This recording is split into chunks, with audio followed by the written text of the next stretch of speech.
நாளை முதல் தேசிய விபத்து தடுப்பு வாரம்.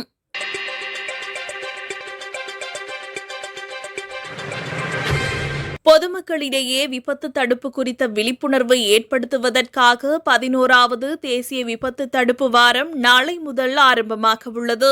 விபத்துக்கள் காரணமாக வருடாந்தம் ஆயிரக்கணக்கான இலங்கையர்களின் உயிர்கள் பறிபோவதையும் லட்சக்கணக்கான மக்கள் காயங்கள் மற்றும் ஊனமுறுவதையும் கருத்திற்கொண்டு பொதுமக்களிடையே விபத்து தடுப்பு குறித்த விழிப்புணர்வை ஏற்படுத்துவதற்காக இது பிரகடனப்படுத்தப்படவுள்ளது. இதற்கமைய நாளை முதல் எதிர்வரும் 10ஆம் திகதி வரை இந்த விபத்து தடுப்பு வாரத்தை நடைமுறைப்படுத்துவதற்கு சுகாதார அமைச்சு நடவடிக்கை எடுத்துள்ளது.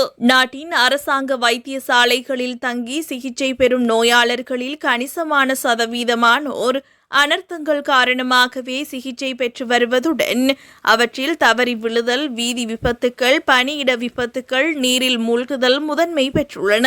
சுகாதார சேவைக்கு மட்டுமன்றி நாட்டின் சமூக மற்றும் பொருளாதார அபிவிருத்திக்கும் விபத்துக்களினால் ஏற்படும் தாக்கத்தை குறைப்பதே இந்த வேலை திட்டத்தின் நோக்கமாகும். இந்த வேலை திட்டத்தின் ஆரம்ப விழா நாளை சுகாதார மற்றும் ஊடகத்துறை அமைச்சர் வைத்தியர் நலிந்த ஜெயதிச தலைமையில் அமைச்சின் வளாகத்தில் நடைபெறவுள்ளது.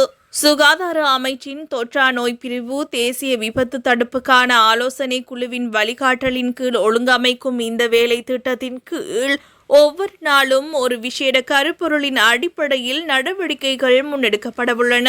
அதன்படி நாளைய தினம் வீதி விபத்துக்களை தடுக்கும் தினம் எனவும், ஜூலை 7 பணியிட விபத்துக்களை தடுக்கும் தினம், ஜூலை 8 வீடுகள் மற்றும் முதியோர் இல்ல விபத்துக்களை தடுக்கும் தினம், ஜூலை 9 நீரில் மூழ்குவதை தடுக்கும் தினம், ஜூலை 10 பாடசாலைகள், முன்பள்ளிகள் மற்றும் பகல் நேர பராமரிப்பு நிலையங்களில் விபத்துக்களை தடுக்கும் தினம் எனவும் பெயரிடப்பட்டுள்ளன.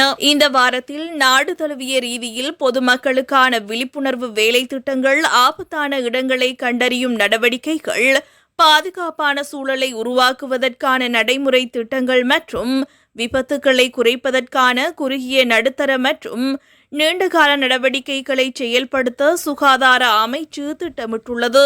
அரசு நிறுவனங்கள், சுகாதார நிறுவனங்கள், கல்வித்துறை, பாதுகாப்பு பிரிவினர் மற்றும் ஏனைய சம்பந்தப்பட்ட தரப்பினரின் கூட்டு பங்களிப்புடன் இந்த வேலை திட்டம் செயல்படுத்தப்படவுள்ளது.